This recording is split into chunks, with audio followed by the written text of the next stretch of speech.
रात के 2 बजे विप्रो ऑफिस में सन्नाटा पसरा था। हर तरफ एक अजीब सी खामोशी थी, जैसे पूरी बिल्डिंग किसी गहरी नींद में डूबी हो। बाहर सड़कें भी सुनसान थीं और खिड़की से आती हल्की हवा में एक ठंडक सी महसूस हो रही थी। मैं रोहन डेडलाइन के दबाव में काम कर रहा था। फ्लोर पर बस 2 लोग और थे, दूर दूर बैठे। हम तीनों अपने अपने काम में इतने खोए हुए थे कि एक दूसरे से बात करने का भी मन नहीं था। कंप्यूटर की टाइपिंग की आवाज ही बस साथ दे रही थी। मैंने सोचा कॉफी पीकर आता हूं। कॉरिडोर में सिर्फ इमरजेंसी लाइट्स थीं, परछाइयां और डरावनी लग रही थीं। हर कदम पर ऐसा लग रहा था जैसे कोई पीछे पीछे चल रहा हो या दीवारों के बीच कोई छुपा हो। पेंट्री में कॉफी बनाते वक्त अचानक सारी लाइट्स झपकी। एक पल को अंधेरा छा गया। उस 1 सेकंड में दिल की धड़कन जैसे रुक सी गई। लगा जैसे कोई अनजानी परछाई मेरे पास से गुजर गई हो। लाइट्स लौटी, लेकिन दिल की धड़कनें तेज थीं। मैंने खुद को समझाया शायद वोल्टेज का इशू है, लेकिन मन में एक डर सा बैठ गया था, जैसे कुछ अनहोनी होने वाली हो। काम पर ध्यान लगाने की कोशिश की, लेकिन कानों में फुसफुसाहट सी सुनाई दी। ऐसा लगा जैसे कोई बहुत धीमे धीमे कुछ कह रहा हो, पर समझ नहीं आ रहा था। हेडफोन लगाया, फिर भी वो आवाजें आती रहीं जैसे कोई पीछे खड़ा हो। दिल की धड़कनें और तेज हो गई और पसीना भी आने लगा। हिम्मत करके हेडफोन उतारा, सब शांत था। मैंने खुद को समझाया ये सब थकान का असर है, लेकिन उस रात का असली खेल तो अब शुरू होना था। उस सन्नाटे में छुपा डर धीरे धीरे मेरे करीब आ रहा था। अचानक मेरे डेस्क का एसी बंद हो गया। गर्मी बढ़ गई। ऑफिस में एक अजीब सी बेचैनी फैल गई थी, जैसे सब कुछ अचानक थम सा गया। कमरे की हवा भारी लगने लगी और हर कोई असहज महसूस कर रहा था। मैंने एसी चालू करने की कोशिश की, पर वो नहीं चला। रिमोट बार बार दबाया, लेकिन स्क्रीन पर कोई हलचल नहीं थी। ऐसा लग रहा था जैसे किसी ने जानबूझकर सब कुछ रोक दिया हो। तभी कंधे पर बर्फीली ठंडक महसूस हुई, जैसे किसी ने हाथ रखा हो। उस छुअन में एक अजीब सी सिहरन थी, मानो कोई अदृश्य ताकत मेरे बहुत करीब आ गई हो। डर के मारे सामान समेटने लगा। तभी कॉन्फ्रेंस रूम से किसी औरत के रोने की आवाज आई।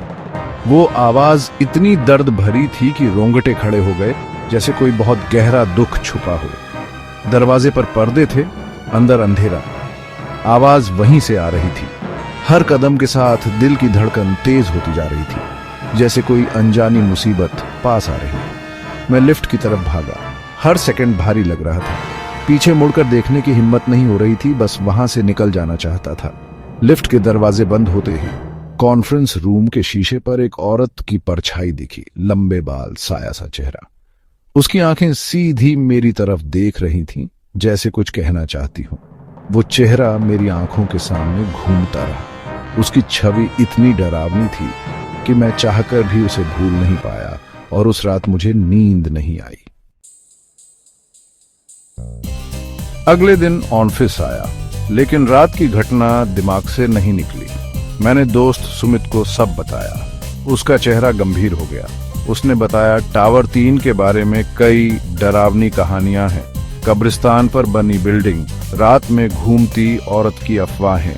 कई गार्ड्स ने रात में किसी औरत को देखने का दावा किया है।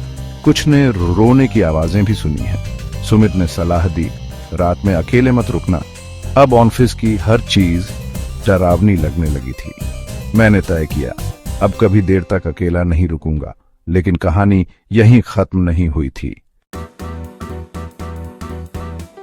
कुछ हफ्ते बाद एक लंबी थकाऊ मीटिंग के बाद जब मैं ऑफिस से निकल रहा था, सिक्योरिटी गार्ड ने मेरा आईडी कार्ड लौटाया।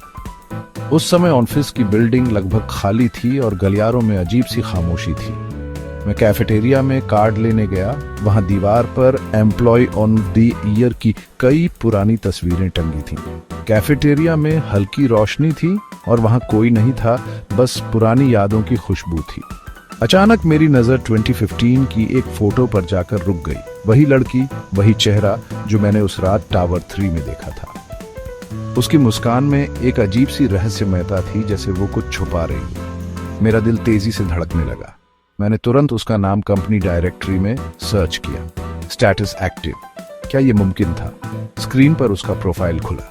Status active. वो मरी नहीं थी, वो अभी भी कंपनी में थी, लेकिन किसी ने उसे सालों से देखा नहीं था।